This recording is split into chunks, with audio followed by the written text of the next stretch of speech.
Welcome to a Foxy Tech Tips tutorial on hiding your WhatsApp online status.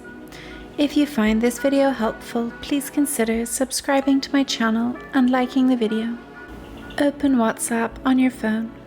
Tap on the 3 vertical dots button in the top right corner and then choose Settings from the list of options. In Settings, select Account, then select Privacy on the next page.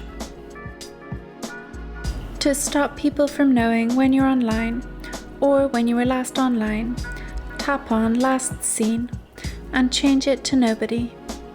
If you would like to turn off blue ticks so that no one can see when you have read their messages, then tap on Read Receipts to turn the toggle off. You want the toggle to be grey, not green, to be off.